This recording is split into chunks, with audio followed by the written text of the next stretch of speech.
Presidente, nobres pares, senadores e senadoras, todos aqueles que nos assistem,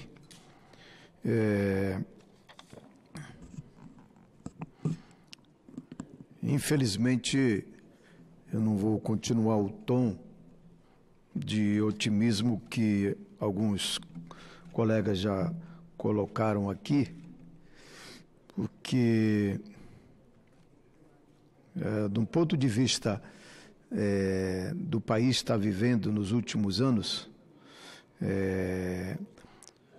há uma perplexidade com o desastre do governo em apenas 6 meses.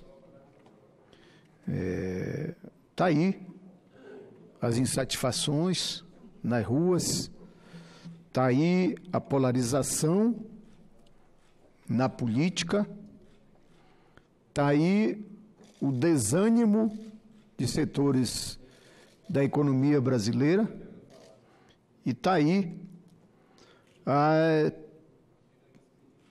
perplexidade diante das revelações ocultas da chamada Operação Lava Jato. Que conversa é essa que mostra um procurador e um juiz em conluio para condenar adversários, usando a justiça para criminalizar a política? Teve consequências graves para a nossa democracia. O país está num verdadeiro retrocesso em termos de avanço, de conquista, a partir da democracia que nós vemos construindo no nosso país. Esse conluio, essa farsa ofende o Estado de Direito democrático do nosso país. Isso prova que um processo que levou à condenação de um ex-presidente, Lula, está todo viciado, sujeito à declaração de nulidade ante a clara e determinada militância política entre os membros do Ministério Público e o Poder Judiciário. A Lava Jato, mais uma vez, mostra a sua essência, qual seja crime inexistente, conluio com grande mídia e julgamento sem prova. Não temos dúvida que a chamada República de Curitiba tinha e tem um projeto de poder. Não bastasse isso, o cenário de desmonte do estado de bem-estar social que nós já havíamos conquistado no nosso país. A única coisa que vemos nesses últimos meses é a decadência da economia, que caminha a passos largos para a depressão, e o aviltamento da soberania nacional, com a entrega a preço de banana de patrimônio brasileiro, como o pré-sal e a estrutura da Petrobras. Os fatos demonstram essa triste realidade. A retração de 0,2% do produto bruto no primeiro semestre, o PIB cai pela 17ª vez, levando a nossa economia para o buraco. A redução dos recursos discricionários da educação em cerca de 44%, queda dos investimentos federais em quase 30 bilhões, perda de 8 bilhões, cerca de 8 bilhões no orçamento federal da saúde, e o desmonte de um dos mais exitosos programas na área da saúde básica, como os mais médicos, aumento da desigualdade de renda dos trabalhadores no primeiro semestre, a população em condições precárias é recorde, 28,4 milhões de pessoas, englobando as pessoas desocupadas e as que desistiram de procurar emprego, e as que trabalham menos de 40 horas semanais e que gostariam de trabalhar mais. O desemprego também aumentou, já chegamos à terrível marca de 12,5%, mais de 13 milhões de pessoas desempregadas. O aumento da dívida bruta do governo representa 78,8% do PIB brasileiro. Em se tratando de segurança pública, o que vemos nas capitais é a afronta cotidiana da vida humana e, no campo, a volta à violência contra os trabalhadores rurais, as suas lideranças, contra os índios, eliminando assim as lideranças na luta para ter um pedacinho de terra para poder sobreviver. Como o país não cresce, não arrecada, o governo reduz despesas. Mas adivinha de onde? Das políticas públicas sociais que já havíamos conquistados. E não se fala e nem cogita em tributar os que têm mais. Sai tudo do bolso do pobre. Esses dados tendem a piorar mais caso medidas propostas pelo governo, como a reforma da Previdência, venha a ser aprovada. Isso porque essa reforma só tende a diminuir o poder de compra dos beneficiários da Previdência, ou seja, dos mais carentes. Quem sofre com isso são os mais pobres. À medida que joga, não só reduz o ganho, mas à medida que joga mais para frente a questão da idade.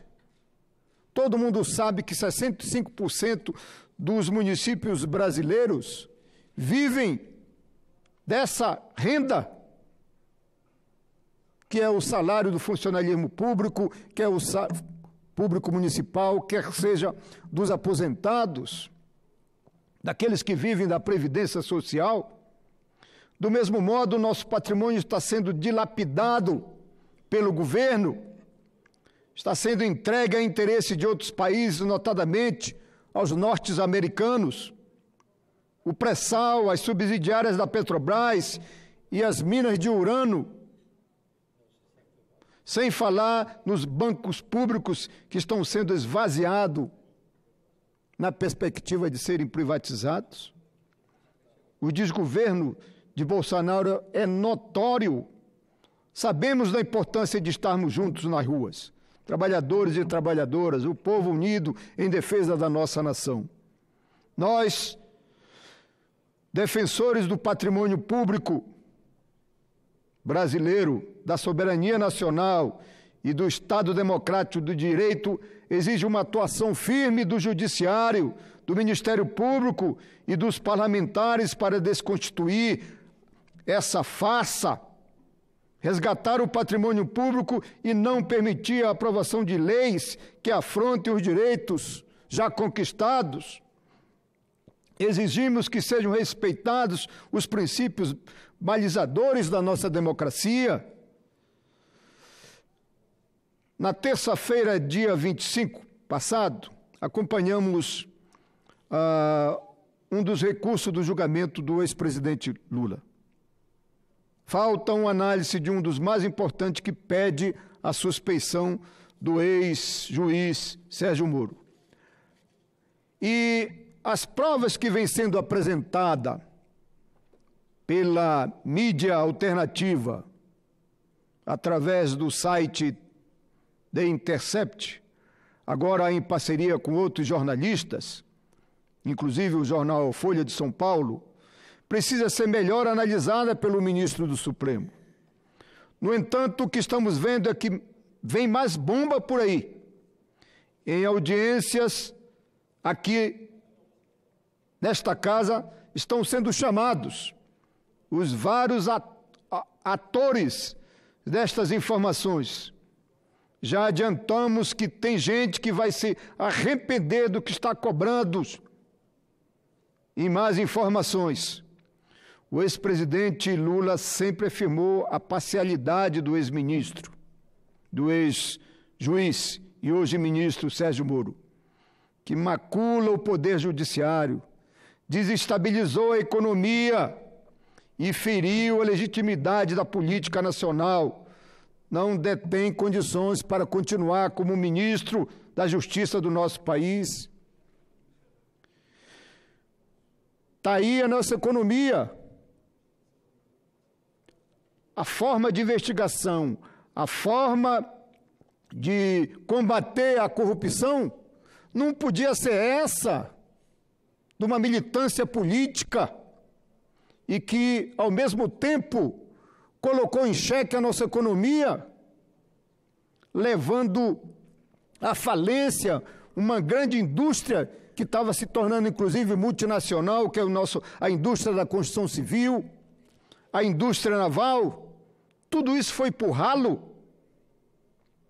Por isso, é fundamental de dizer chega, e é preciso que os democratas, senadores e senadoras, deputados e deputadas, deem um basta nisso. Chega! Ouvintes da Rádio e TV Senado, devemos entender que esses desmandos do governo e do processo da Lava Jato é hora de unir nossas forças em prol do Brasil, pelo desenvolvimento nacional e contra os desmontes do Estado brasileiro. O país precisa das instituições fortalecidas e não um setor da sociedade que vai às ruas pedir para fechar as nossas instituições, fechar o Supremo Tribunal Federal, fechar o Congresso Nacional, num verdadeiro afronte à nossa democracia. O fundamental é que precisamos fortalecer as nossas instituições. O STF, o Supremo Tribunal Federal, deve reforçar a sua competência hierárquica perante o Poder Judiciário brasileiro, atuando como guardião das leis e da nossa Constituição. As Forças Armadas têm que cumprir o seu papel na defesa do Brasil, das nossas riquezas e da sua soberania. Este é o papel do Exército, das Forças Armadas.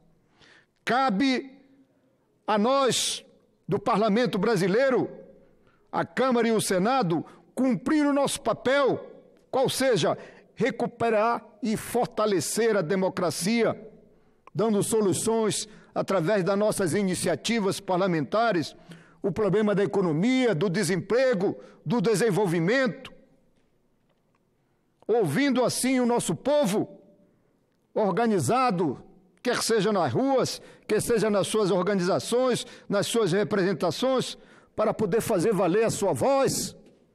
É isso que compete a nós, é isso que compete ao Parlamento brasileiro, a resgatar o fortalecimento das nossas instituições para que a gente recupere não só a democracia, mas recupere a possibilidade de reconstruir um Estado social, aproveitando deste país tão rico, mas que ainda tem um povo carente, pobre e que precisa conquistar dignidade, e que a gente possa pensar de transformar este país numa nação.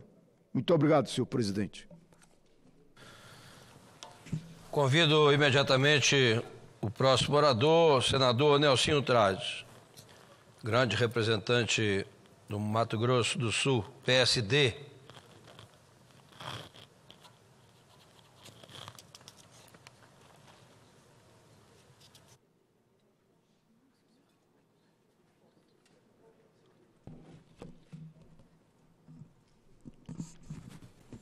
Senhor presidente,